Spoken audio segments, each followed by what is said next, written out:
Do you like scary movies? It's the question and catchphrase that started one of the most popular and longest-lasting horror franchises, spanning 3 decades. The California town of Woodsboro has been traded in for the bustling setting of New York City. Can the latest installment keep the audience on its toes? Or has Ghostface given up the ghost? Wes and special guest Duane take a stab answering the call in their review of Scream 6 on View the Right Thing.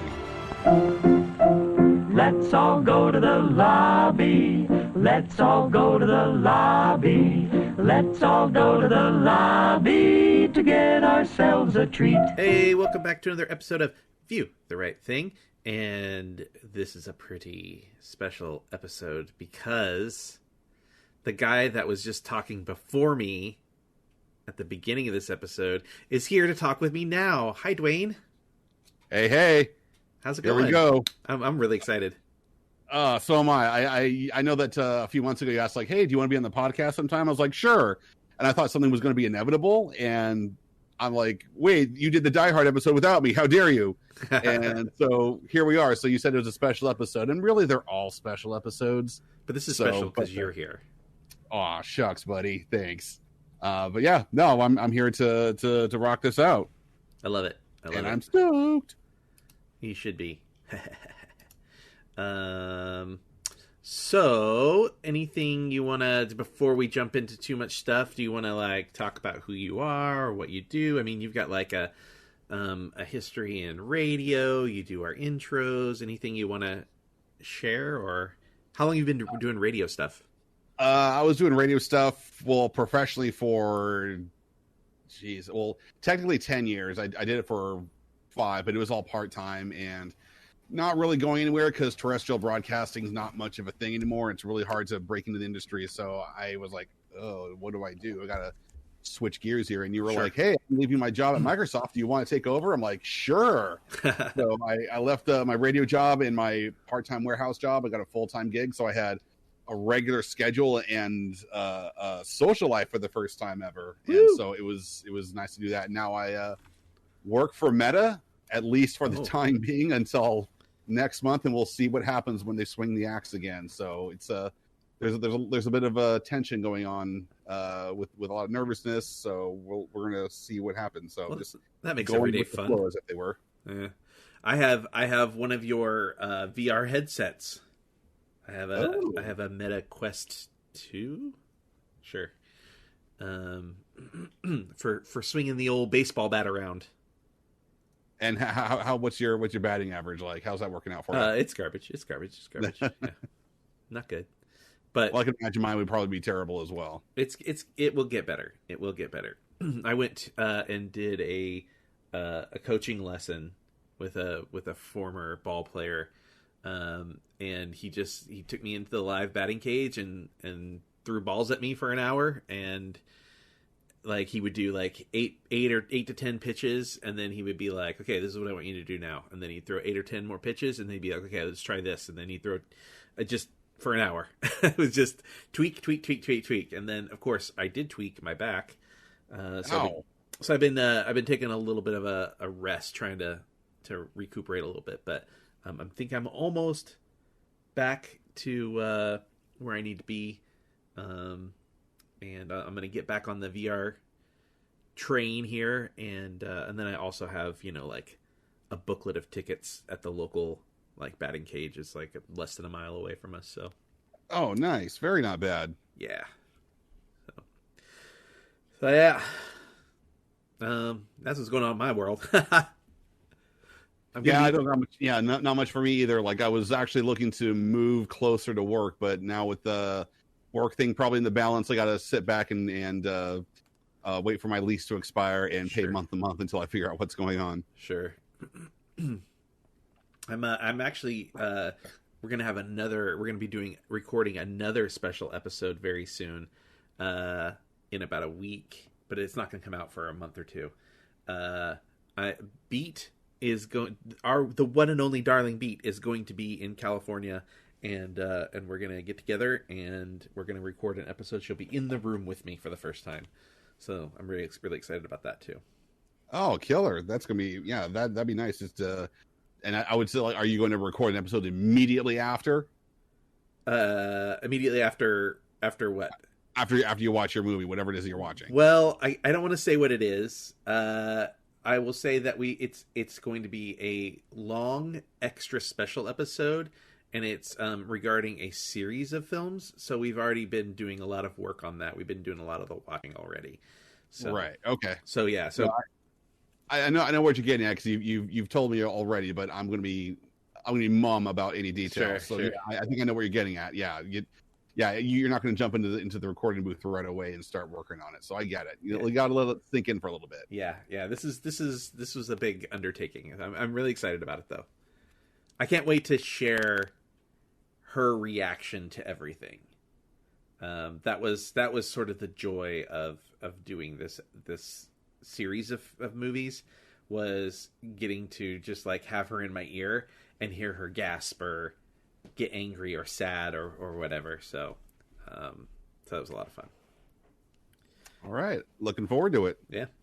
Okay, let's talk about, since this is one of our theatrical episodes. This is in the kitchen.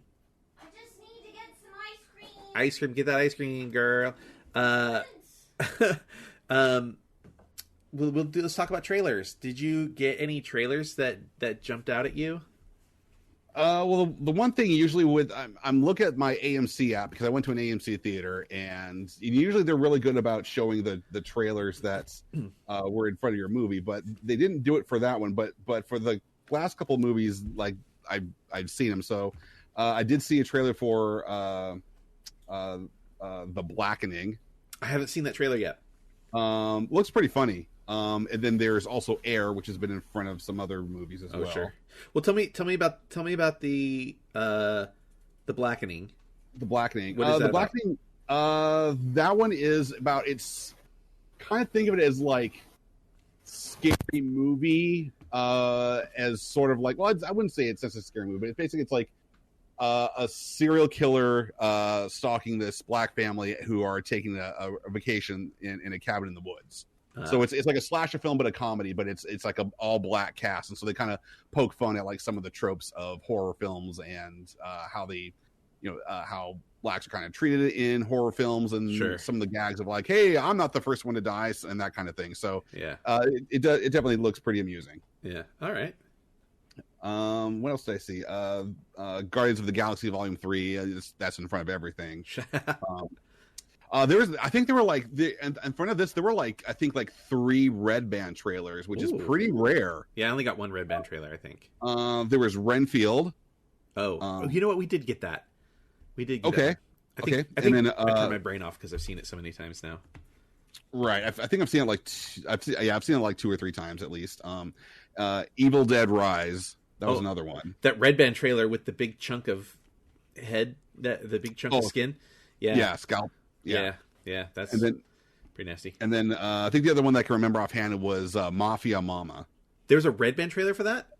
I think no, I don't know. No, it wasn't Red Band. That wasn't Red Band. Okay, I was like, wow. Yeah. It was. I think Renfield and Evil Dead Rise were the 2 Red Band trailers. Interesting. Yeah, but I think that might have been it. I think I might be getting that mixed up with Cocaine Bear, which I saw a couple weeks ago. There was like 3 or 4 Red Band trailers in front of that one. Gotcha. My friends and I were like, wow, there's like 3 of them. That like never happens. Yeah, I thought for sure, okay, I'm gonna get a bunch of horror trailers, and the very first trailer I got was for the Mario Brothers movie. Yep, I was like, that too. I was like, am I in the wrong theater right now? What's going on? And then I got another one that was kind of like that. I was like, Haunted Mansion. And I was like, okay, so I've got Mario Brothers and Disney. They're showing the wrong movie right now. And then we got Did you get No Hard Feelings? We did. That's the Red Band trailer we got was No Hard Feelings. I was gonna say the other one we got was sort of like in the family zone, I think, is Dungeons and Dragons. So we got a new new Dungeons and Dragons trailer. But No Hard Feelings. Let's talk about No Hard Feelings. Okay. What the fuck? Like this, it's so funny because there's no way, if the roles were reversed, it's an impossible movie to make these days. Okay. Oh yeah. No. If it was a guy, okay. So the premise of No Hard Feelings is this woman who's like down on her luck and kind of, I don't know, just she's willing to do whatever, and maybe a questionable moral compass, gets hired to date. I'm doing air quotes. You can't see that.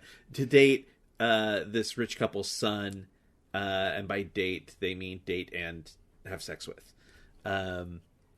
And then, so to my point, if it was like a guy supposed to have sex with a younger girl, this would definitely not be okay. This is still probably not okay. Maybe I'm unclear. Yeah, I mean they make the son out to be like 18, 19 years old, so he's like 19. just barely legal, and she's like mid-20s. And so it's one of those things where like they skate by just a little, just enough. Yeah, Just enough to make it too creepy, but whether or not it ages well has yet to be determined. Well, the thing is that I think like it might not be so bad, except that the movie, and don't get me wrong, it looks really funny, but the movie does sort of portray this as predatory.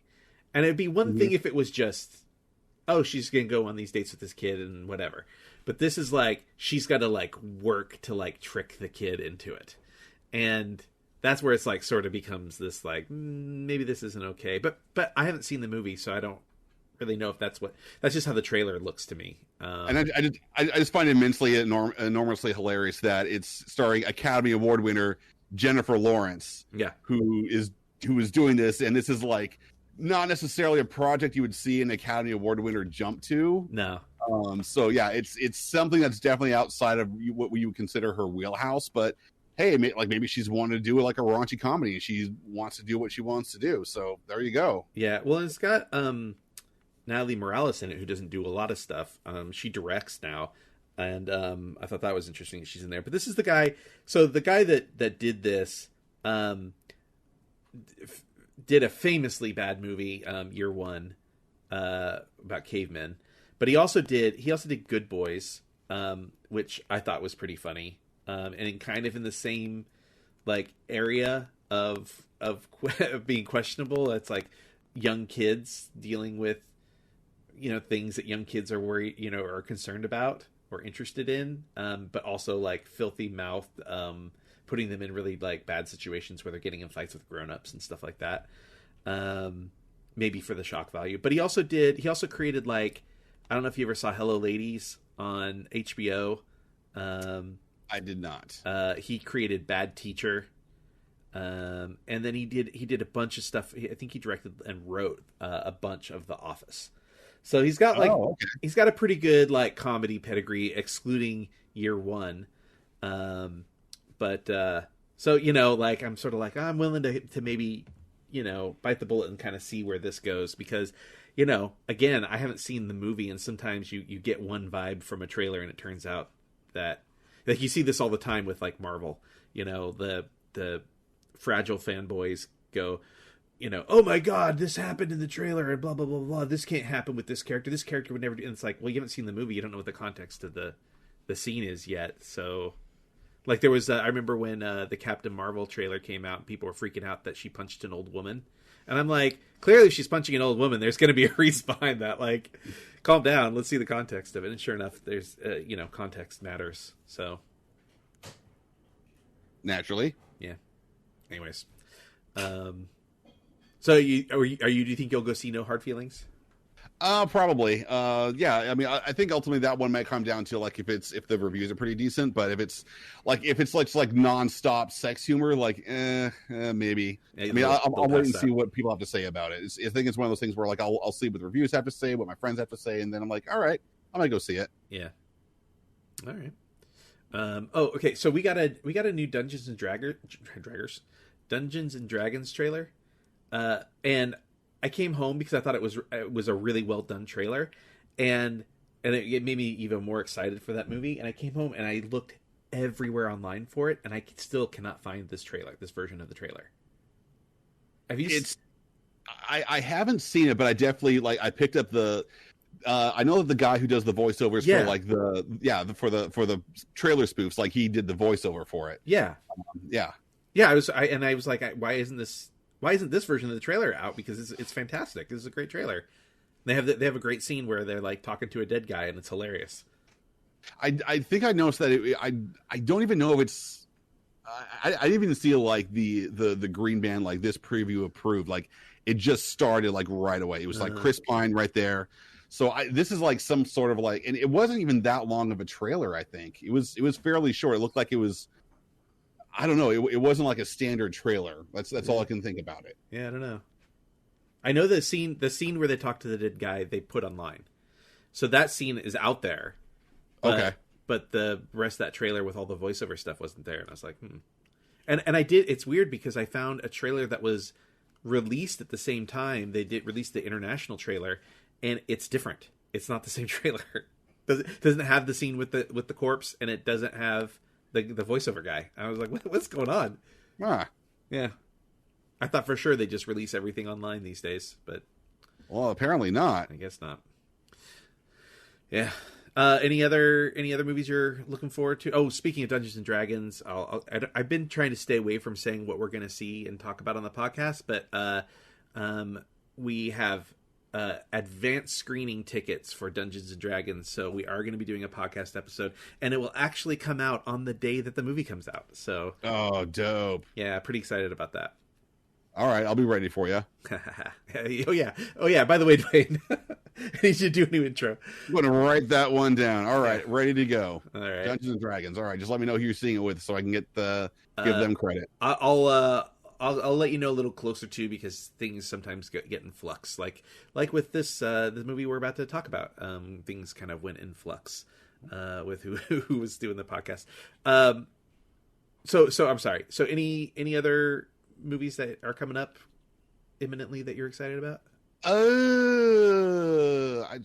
was checking out Rotten Tomatoes just to see what's coming up, and Sure. I'm sure something will come up that I'm itching to see. I think like the one thing I want to do is go back and check out the Best Picture nominees that I did not see, because I've only seen literally half of the Best Picture nominees, and I finished listening to your Oscars episode over the last couple of days, and so I'm kind of interested to see how your tally ends up. So when you score with everyone, see who did how well everyone did. Well, this comes out after, and I can announce that I firmly kicked their asses this time. Awesome. So the totals were I think they were 50 to 25 to maybe 23. Wow. So yeah, I did all right. Folks, next year for the Oscars, I recommend listening to our podcast if you've got a work pool going or something and you need to get the last minute picks in. I've got, about a 70% correct pick rate. And that's not counting. So that's the ones I actually pick. So, we do our thing where we pick two. So we pick who we think is going to win, and then we pick who we want to win. There were a couple. So the 70% is I got 16 correct picks. Like I said, these are going to win, and those are the people that won. And then I had maybe 3 that I said I wanted to win, but I just didn't think they would. That ended up like Brendan Fraser is an example of one that I thought Austin Butler was going to win, but I wanted Brendan Fraser to win. So I got less points for that. But yeah, 16 out of 23 ain't bad. Okay. Yeah. No, not at all. Yeah. I would say like going back to your question of what am I looking forward to seeing, like seeing Shazam: Fury of the Gods and John Wick Chapter 4. Oh yeah, John Wick.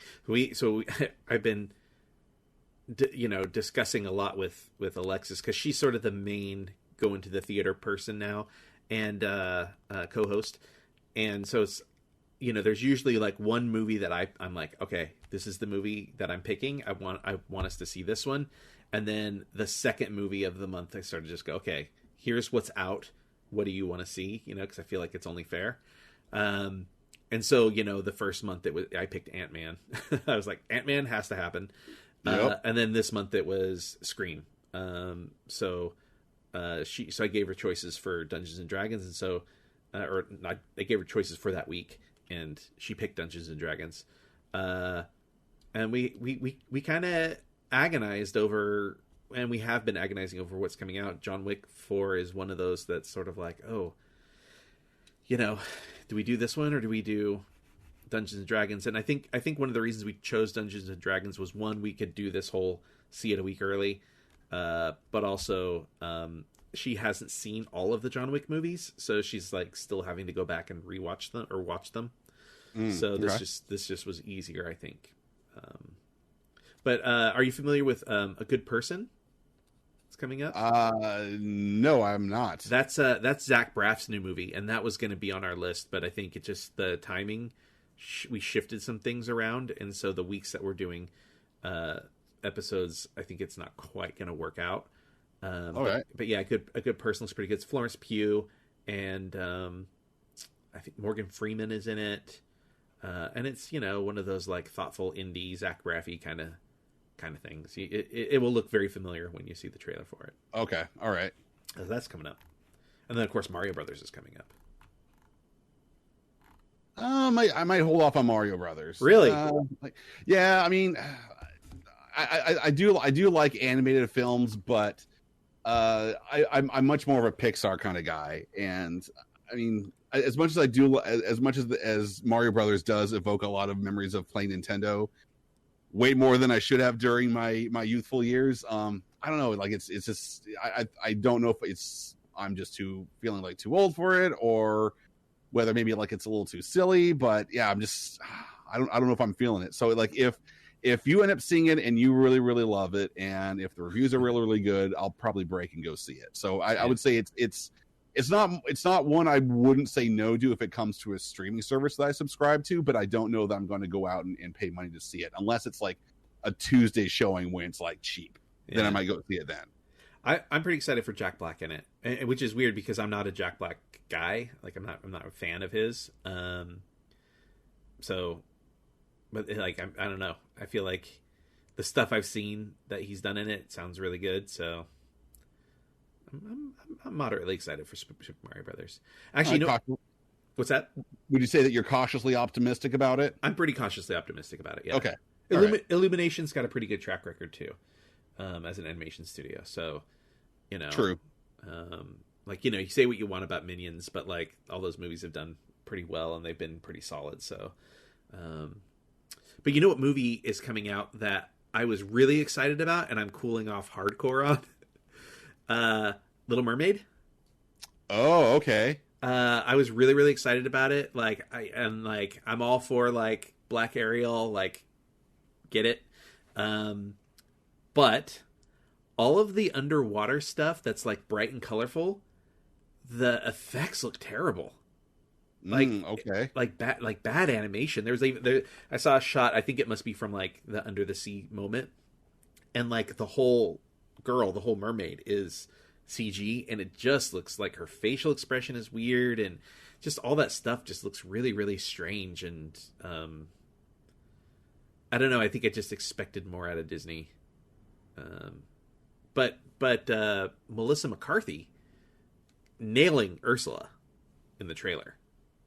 I haven't seen the full trailer. I saw the trailer during the Academy Awards, but that was like a minute, and like the full trailer was like 2 minutes and 20 seconds. So yeah. I've yet to see it, but I mean, like you, I was never really excited to see it because I think like the recent spate of Disney going back and doing live action versions of a lot of their films, especially the ones from the 90s, are just, I find them completely unnecessary, and that's just for sure.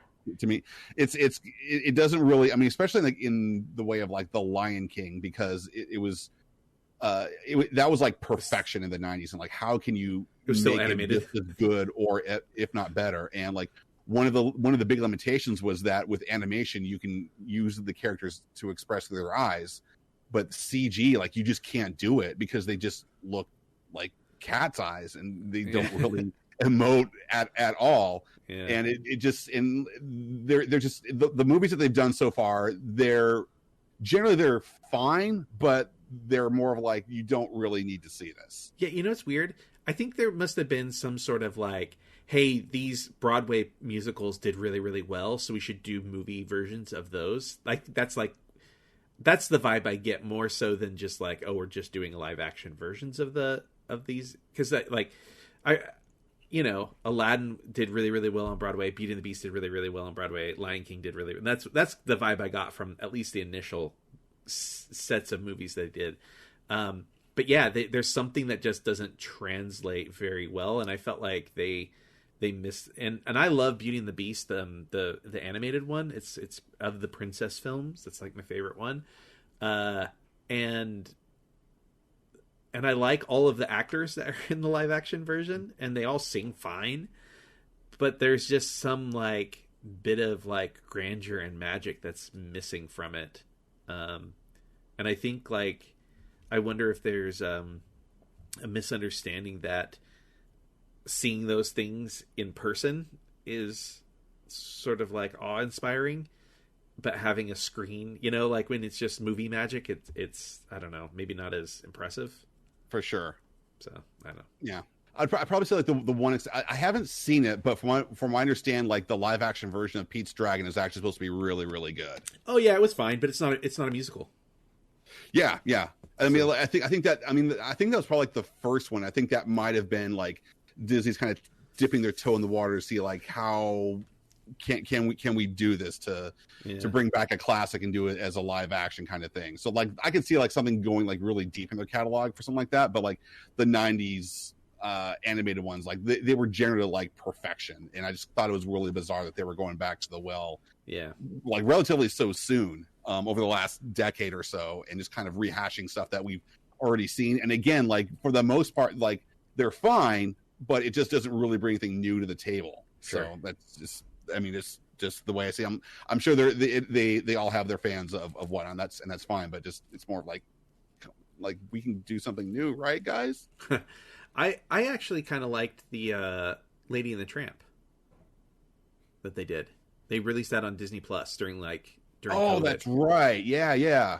I mean, maybe it was because we were starved for new stuff, and so I was like really grateful content. Or something. Yeah, I don't know. Content. Yeah, I don't know. Maybe that was it, but I liked the setting, and I liked the fact that the couple were a mixed race couple, and the time period that they set it in. I don't know, just like all like fit really well for me.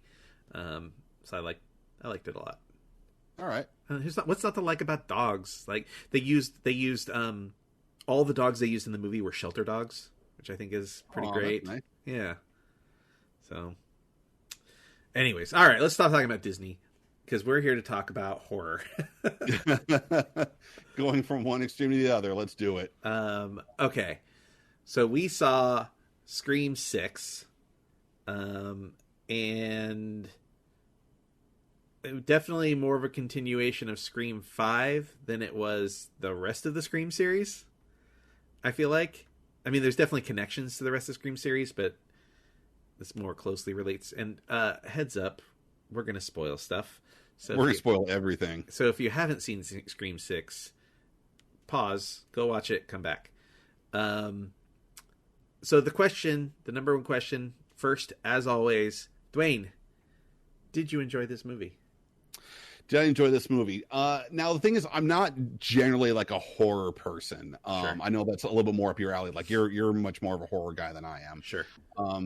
For me, if I go see a horror film, it has to be something that's interesting and unique. I'm not really one for like the PG-13 stuff that is just all cheap jump scares. I've seen more than enough, and it's just kind of bland and boring. But I enjoyed this. I did like it. It's Scream has been one of those extremely rare franchises where I believe that generally speaking, each installment is consistently good. And they're enjoyable, at least on some level. I know that probably Scream 3, I think, is probably the weakest link for sure. But I think generally speaking, like they're still very solid entries. And I think this is another one that's a solid entry. And there's more I can go on this, but I'm just going to stick with the original question you asked, which was, do I like it? And I did like it. Yeah, yeah, absolutely. I did enjoy it. And I think if you're a Scream fan, you're going to enjoy this as well. Yeah, I liked most of this movie. I'm stretching it out here because Desi did not see this with me. I'm making sure she got out of the room before I continued. I liked most of this movie. I liked a lot of the scenes. I liked a lot of the elements. There is one major thing that's kind of hard for me to look past that I did not like, which we'll get to that, which is the who the killers were, and I'll explain why I wasn't into it when we get to that point. But generally speaking, I had a good time in the theater. The movie did its job. I was never scared or anything, but it was fun, and I wanted a Scream movie. I got a Scream movie. Ghostface killed a bunch of people, so I got what I wanted. I got my money was well spent. So this movie picks up, a couple years after the last film. I think a year or two after the last film. So the sisters Tara and what is Jenna Ortega's character's name? Tara? Wait, Tara is Jenna Ortega. What's the other one? Sam. Sam. That's right, because it's like so. I made this connection. I'm sure I'm definitely not the first to do it, but I was really excited when I caught the connection. They name all of these characters after horror directors and characters from horror movies, and so in the first movie it's Billy Loomis, right, which is a reference to Halloween, right? Dr. Loomis.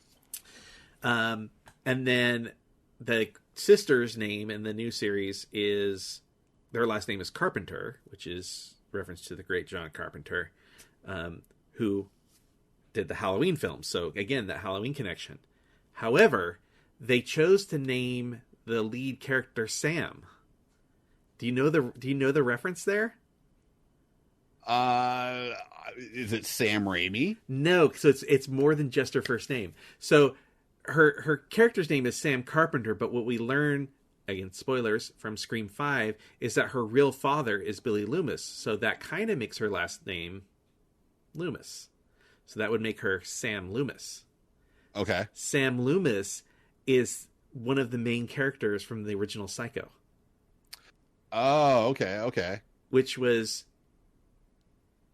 Janet Leigh's big movie. Her daughter is Jamie Lee Curtis, who is in Halloween, which is John Carpenter, which had Dr. Loomis.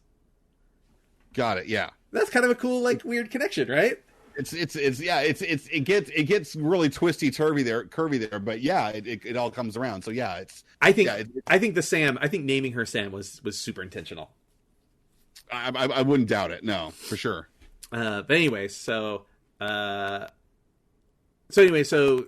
Scream 5 happens, and spoiler again, it was Sam's boyfriend who was secretly dating Tara's best friend, and they're the killers, and they're trying to make a better stab movie, essentially, and that's the motive for, and they figured out that Sam is Billy's daughter, and they're going to frame her and all this stuff, but it turns out that Sam's got a secret dark side, and they overcome, and blah blah blah. They beat Ghostfaces. So now this takes place a couple of years later, and Tara is in college, and Sam has gone off to New York City to Blackmore College to be with her sister. I don't remember. Is Blackmore the same college as Scream 2? No, it's a different college. I think yeah, because I think that one, because this is the first time they left this. It's because I think the college in Scream 2, I think that's also set in Woodsboro. Oh, it was in Woodsboro. Okay, I thought she had left Woodsboro. Okay. Yeah. Okay. So they're in New York City, and I just want to talk about the opening, because that's sort of the thing that Scream is probably best known for, is their opening kills. Okay, right. So we had Casey Becker in the first one, and Steve. Rip Steve. Don't forget Steve. And then we had the Jada Pinkett and Omar Epps in Scream 2. We had Cotton Weary in 3, right? And his girlfriend. Cotton Weary, his girlfriend. What's 4? Who's the opening kill in 4? I just rewatched all these too. Yeah. I mean, it had to have been a Woodsboro. Right, Because it all takes place in Woodsboro, right? Okay, so let's forget 4, because apparently that doesn't matter. But 5 is these new directors, and they decided to like kind of turn things on its head a little bit, and they do like a series of fake outs with the stab films. And then they give us one extra fake out where Jenna Ortega is the first attacked, but she doesn't die. And that's, I think, the first time we see somebody that doesn't die in the openings, right? Yes. And so again, on this one, they decided to like try and flip it on its head. They're like, I love that these guys are trying to take what we know and expect and just, you know, take a left turn.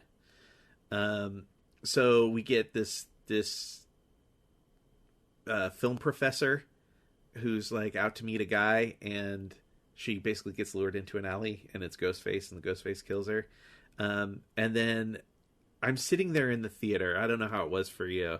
I'm sitting there in the theater, and he's like looking at her with the mask on, and I'm like, oh man, please take the mask off. That'd be amazing, but they'll never do it. That's what's going on inside my head.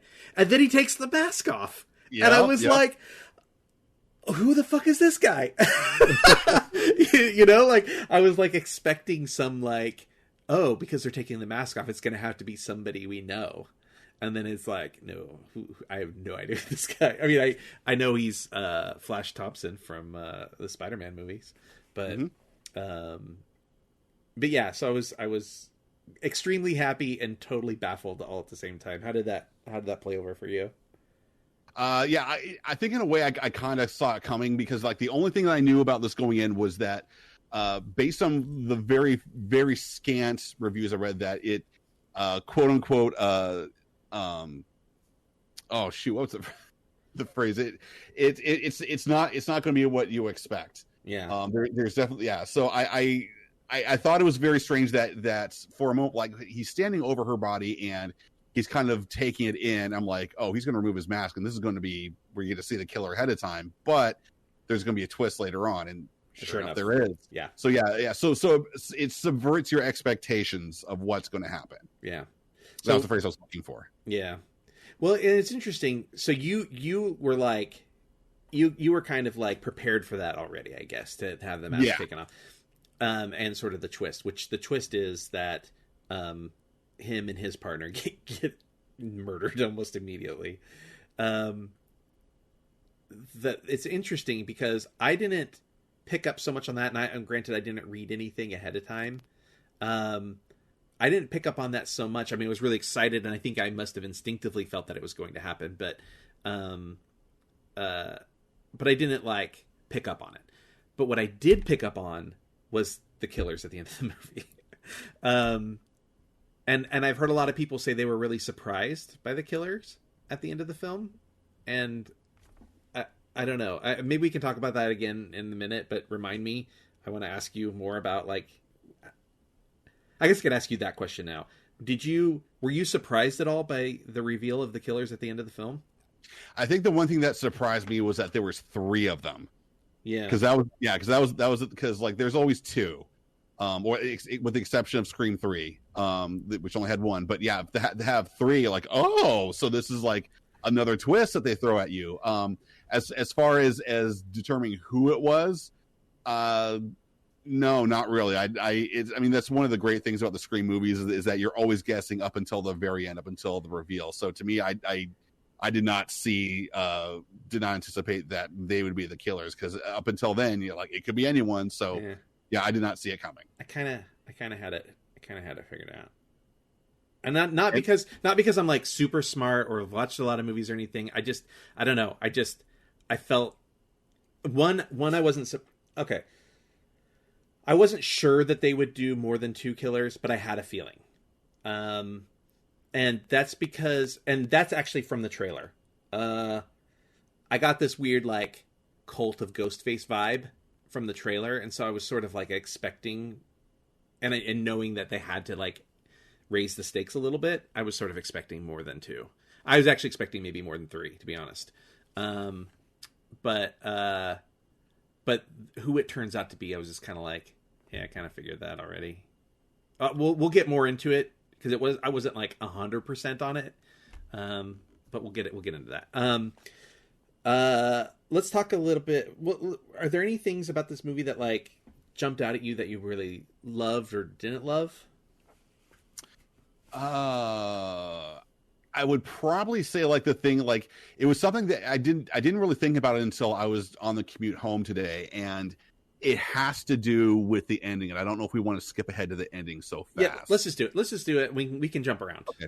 Well, so what I thought, like the one thing that kind of stood out with me at the end was how this movie kind of mirrors Scream 2. In very many ways, because you have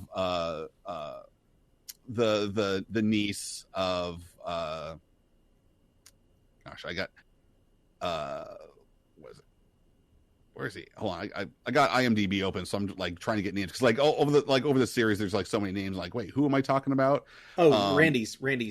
Yeah, Randy's niece. Yeah, nephew, so she's talking about all the rules and like everyone's expendable, and he says the same thing in Scream 2 that everyone's expendable and everyone's a suspect. Yeah. And she says the same thing as well.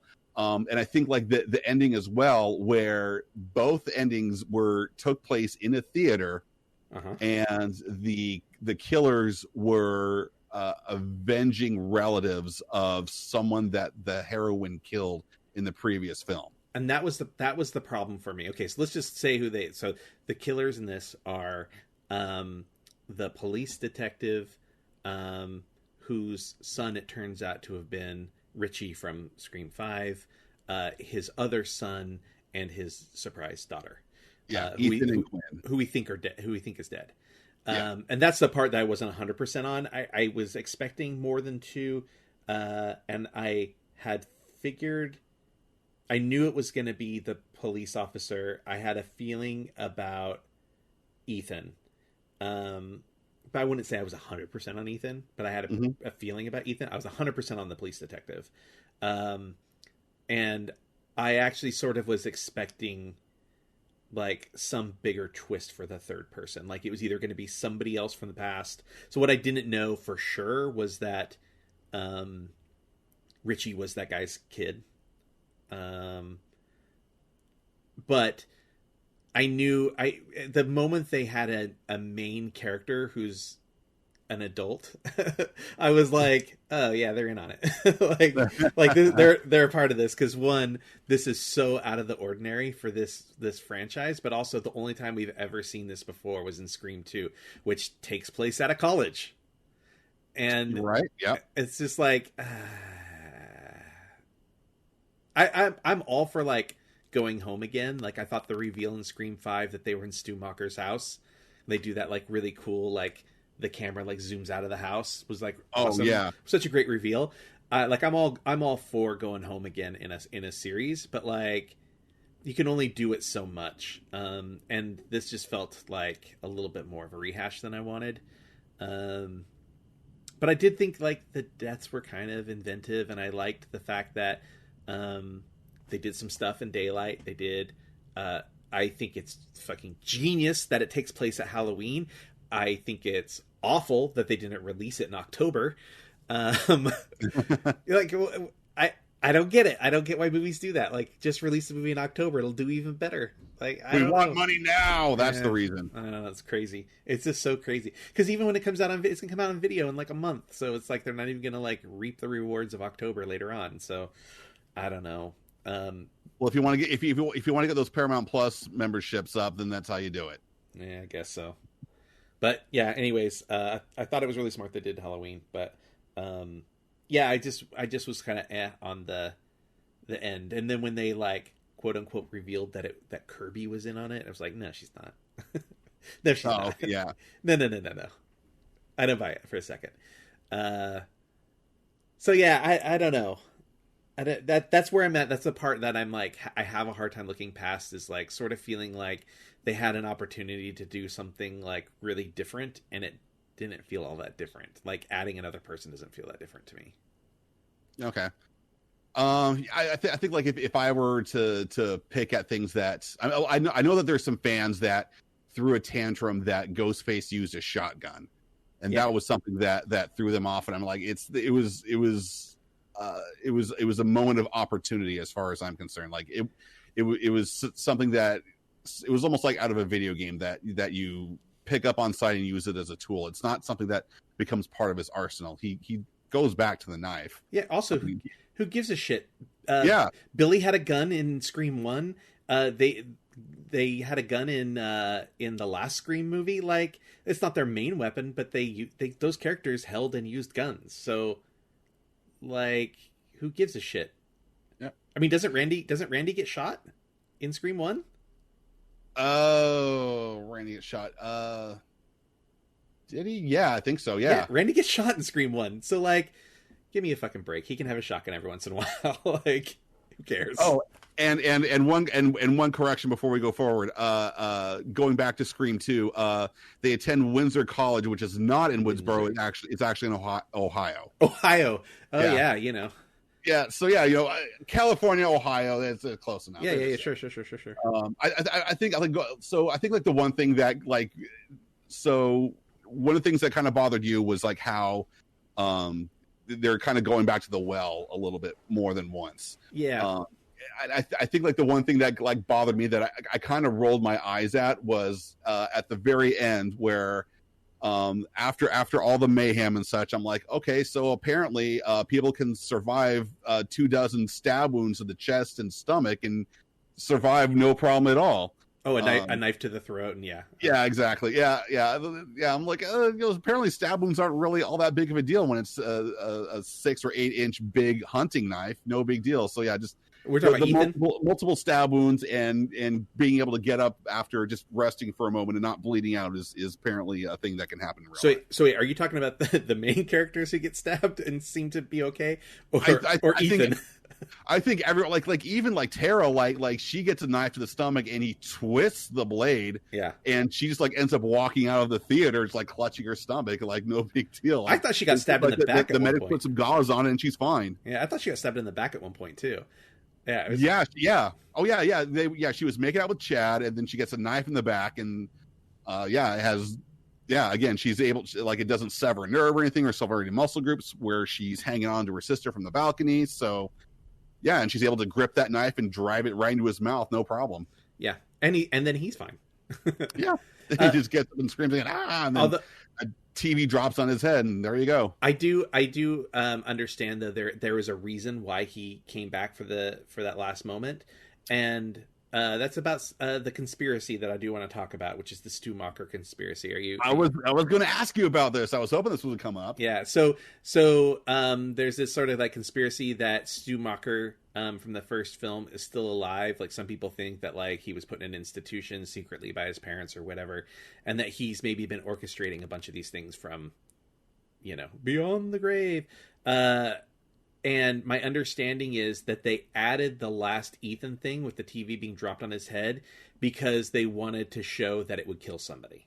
And they were like, we're trying to put this Stu Macher conspiracy thing to bed. I don't buy it. I still think Stu is alive. I'm part of the pro Stu Macher contingent, I guess.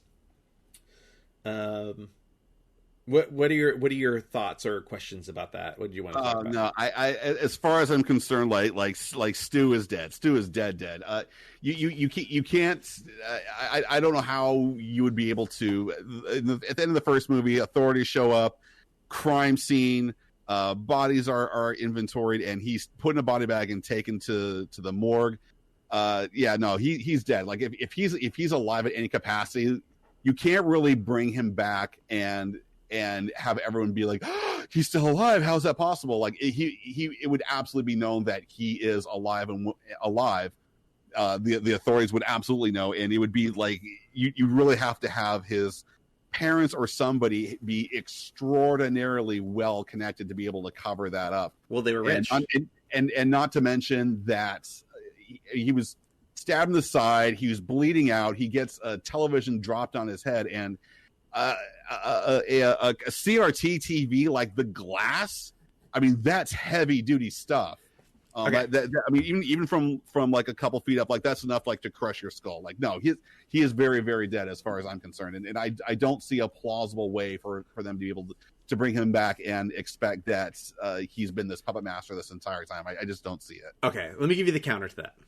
Okay, and I'll here's the thing. And you used a word which was plausible. Right. Throw that fucking word out the window with this franchise, because like people Dewey got stabbed so many times in these movies, and he survived so long. Like everybody, like if they want a character to survive, they'll survive. Like, how is Chad alive at the end of this film?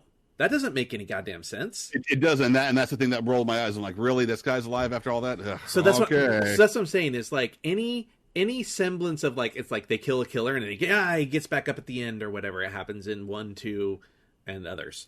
So like, I think like the idea that we try to like put realism on these films in any sense is kind of pointless, because like we overlook it so many other times in these films.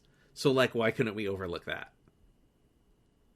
I would counter that and say like you can push the boundaries of plausibility to a point where the audience is like, all right, okay, this is too much. I mean, I see that in like the recent, like at least the last 2 or 3 Fast and Furious movies where the stunts are just completely cartoonishly, hilariously over the top, where it's like, okay, right. But the difference between this and Fast and the Furious is Fast and the Furious didn't start that way, right? This has been pretty consistent throughout the series, right? Whereas Fast and the Furious started out as like a car drag race thing, and then it got crazier and crazier and crazier as it went on. And maybe the kills in these have gotten more inventive, or like the escapes have gotten more inventive, but like it's been pretty consistent. Like people have survived stupid things they shouldn't survive from the very beginning. The thread to like how all of this stuff works and how people are connected has been tenuous at best. And I don't know, like, people fall out of airplanes and their parachutes don't open and they survive impact. Like, so I'm kind of going, fine, a TV. like fine. Okay, maybe it could. I don't know. Like, people survive gunshots to the brain, in real life. So if that can happen in real life, why couldn't we just like, I don't know. It's fine if you don't like it. I'm not saying that you should change your mind and like it all of a sudden. I'm just saying it doesn't bother me. And I don't think it seems any more illogical than a lot of the other people surviving. Like Kirby shouldn't be alive, and they don't even explain how she survived. Oh no, yeah, she's just alive. Like, I was waiting for that moment, and that didn't happen. So like, if Chad and Kirby can survive and Dewey can survive that much, then I'm all for Stu surviving, because I think it would be a fun element and would tie things together better. And I was sort of waiting for, I was kind of hoping that he was the third killer. But then they came in and I was like, no, they're not tall enough to be Stu. But they've dropped a lot of Stu hints. I don't know if you saw the teaser poster for this, where it was like the Ghostface mask was made up out of the subway lines. But like, and all of the stops were different, either killers or, well, different people who have quote unquote died. And Stu's stop is different than everybody else's, and it's the only express route.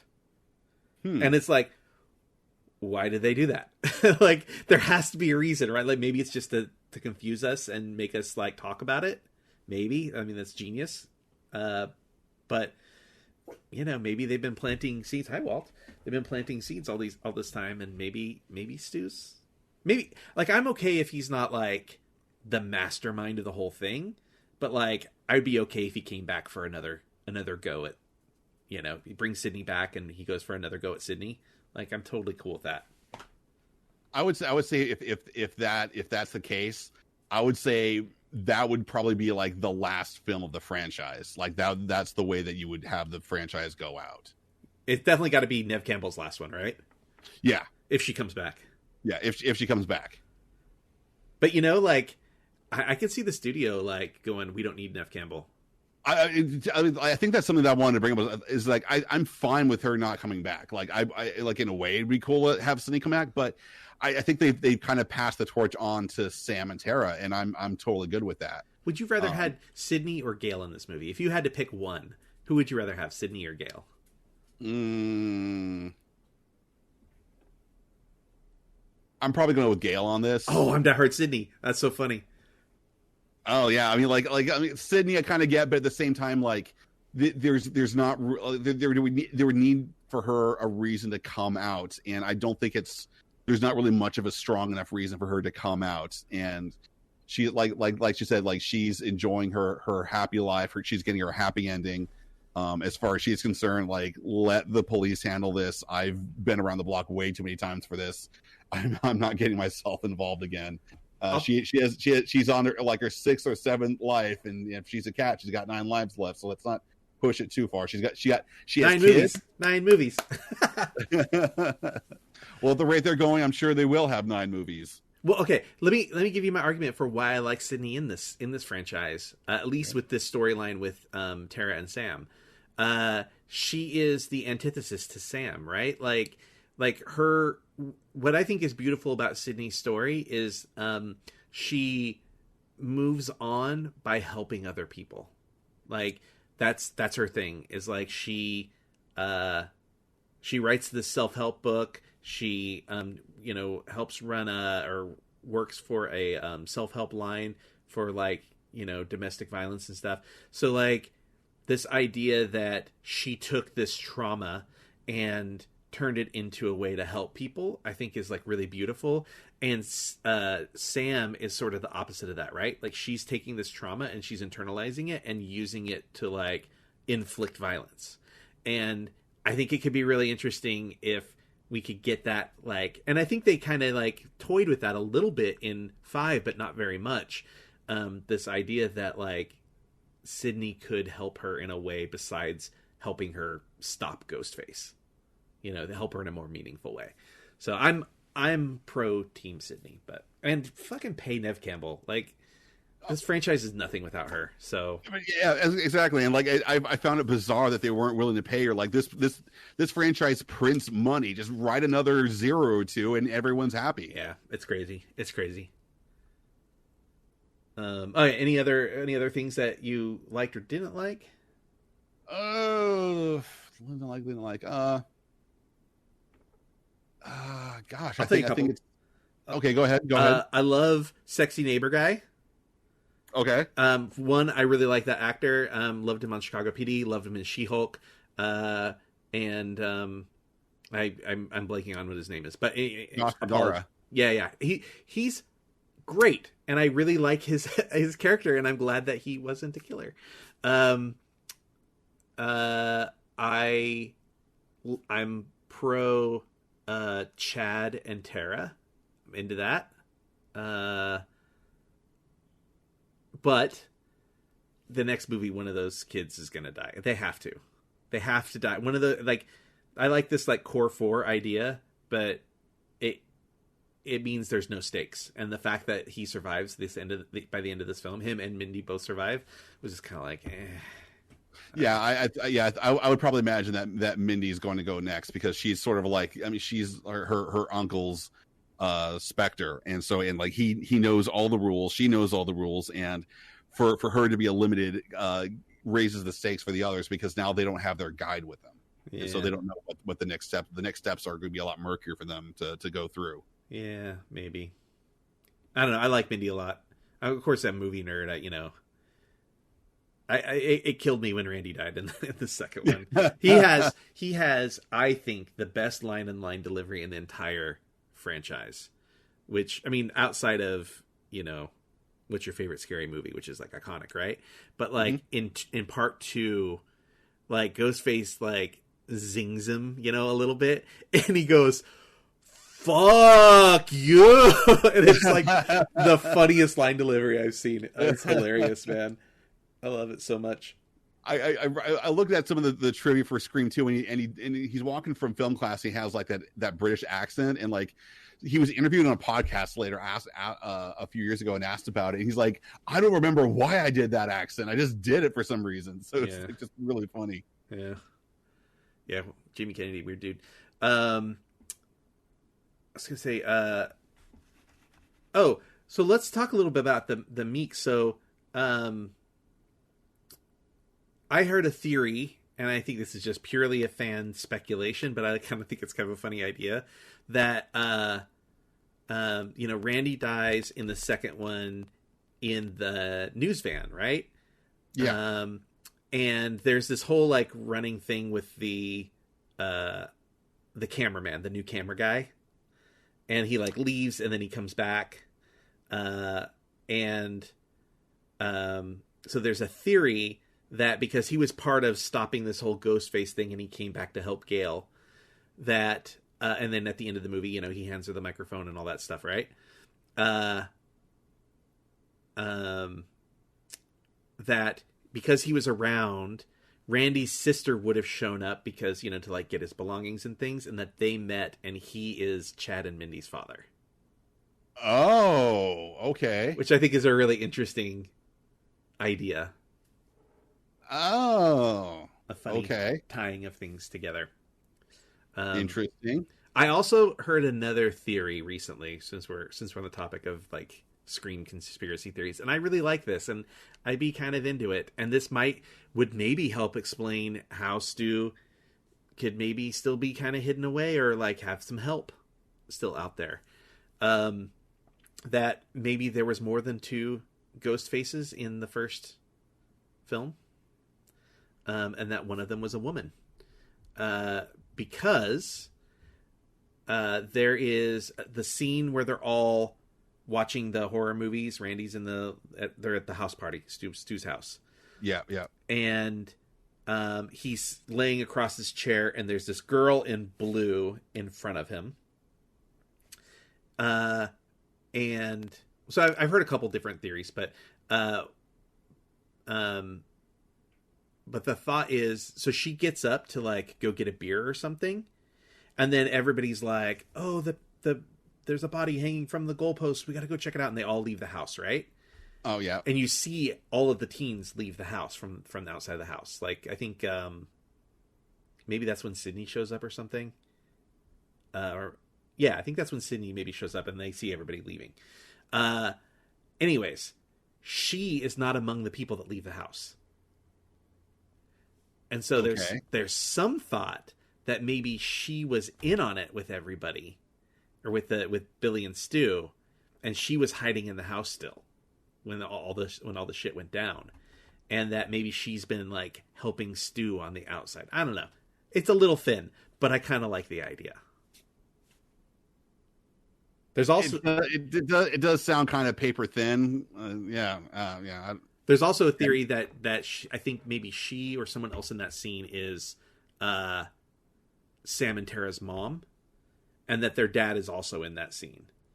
And I think she's seen earlier in the film in the school hallway, and somebody calls her Christy, and their mom's name is Christine.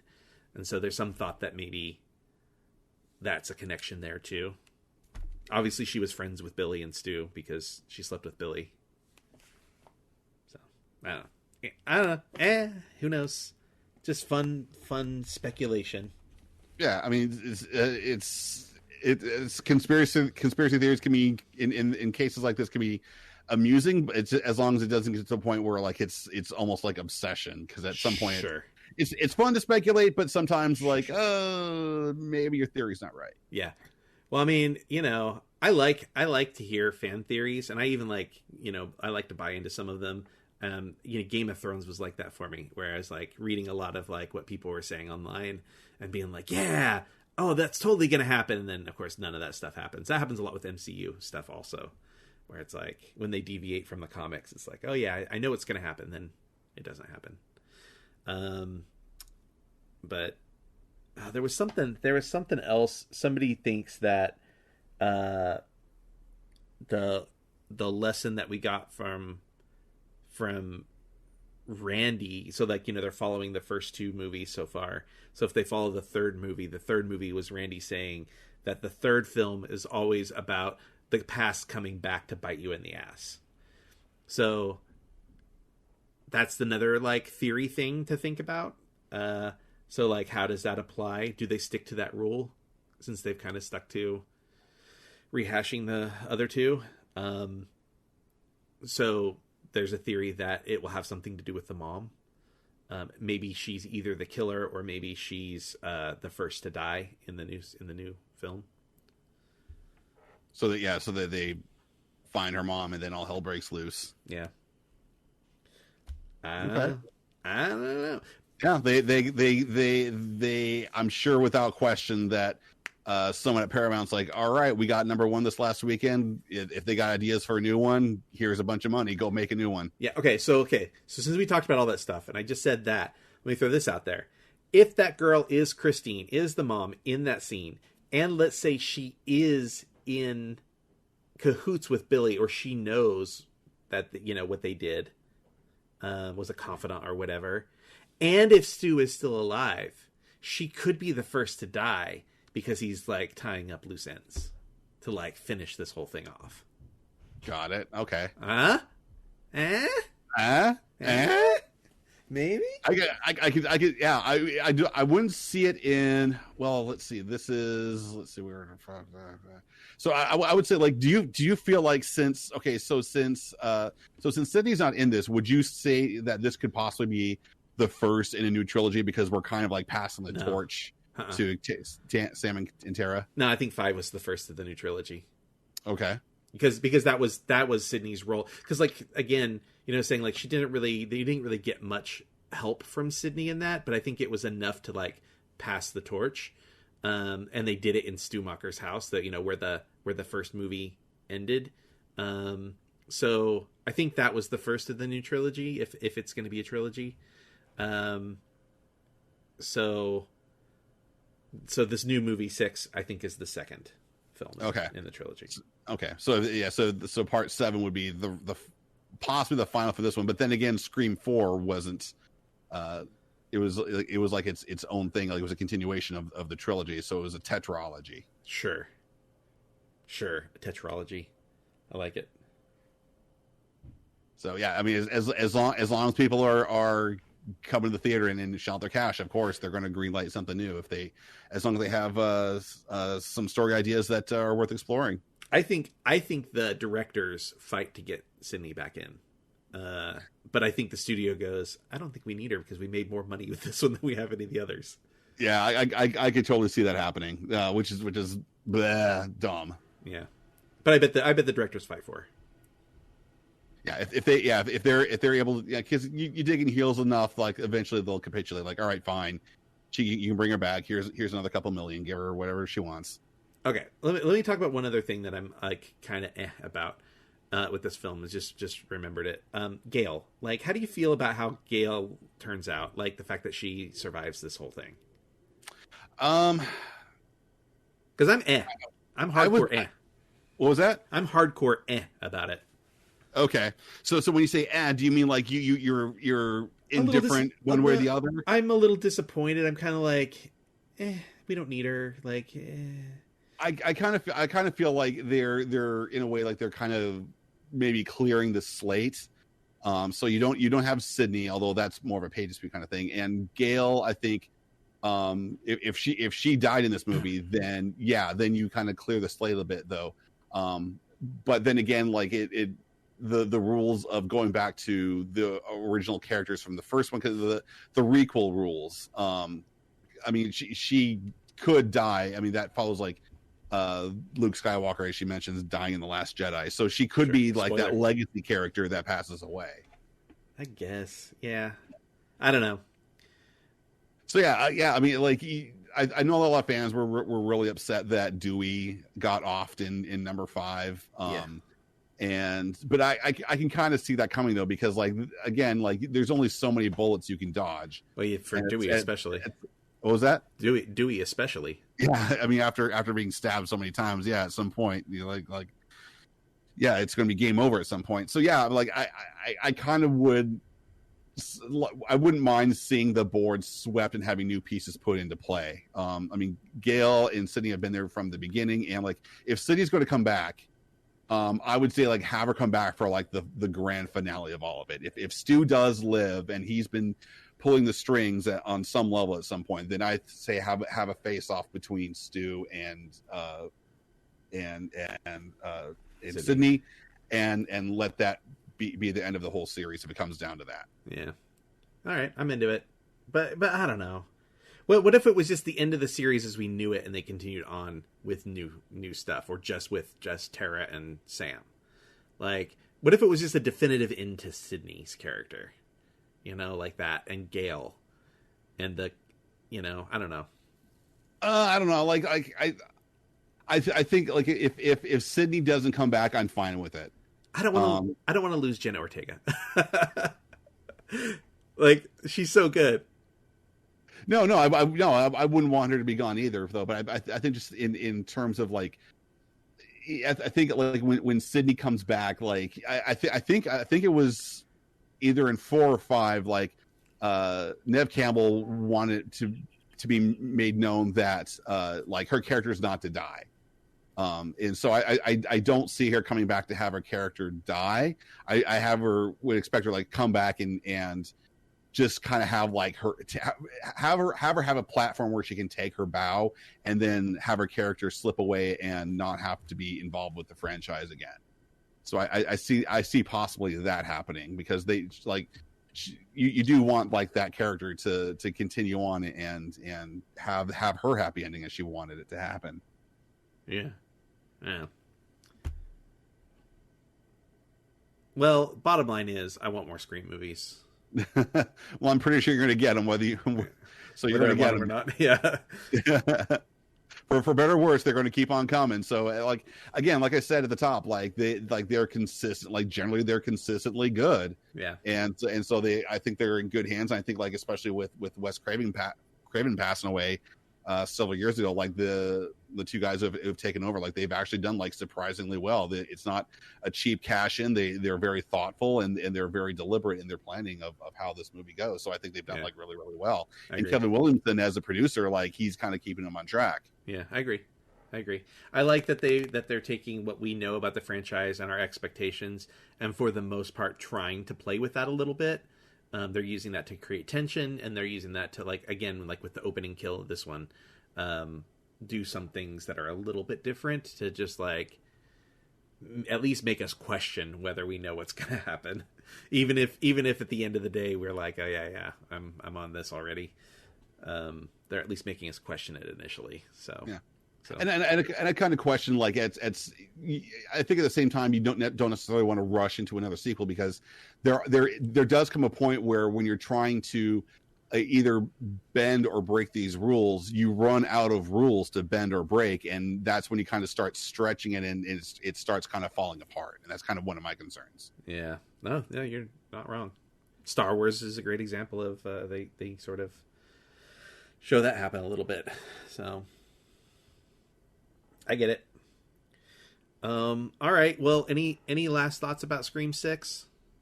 I think we've covered everything. Like, ultimately, yeah, it's if you're a Scream fan, you've seen it already, or you're going to see it soon. So it's definitely worth seeing. If you're not a horror fan, then you're probably not going to see it, or go see it on a matinee or something. But yeah, it was. I enjoyed myself very much. So yeah, I think it was worth the time and money. Same. All right. Well, there you have it. We liked it. We had a good time. Then that's going to wrap it up. I'm just going to sign us off. Duane, thank you so much for being here. I appreciate you. I know I can always count on you. I love you. You're the best. You're the freaking best, dude. I'm doing the heart thing with my hands right now. You can't see it, but love you too, buddy. I believe you. All right. Until next time, everyone. Bon Cinema.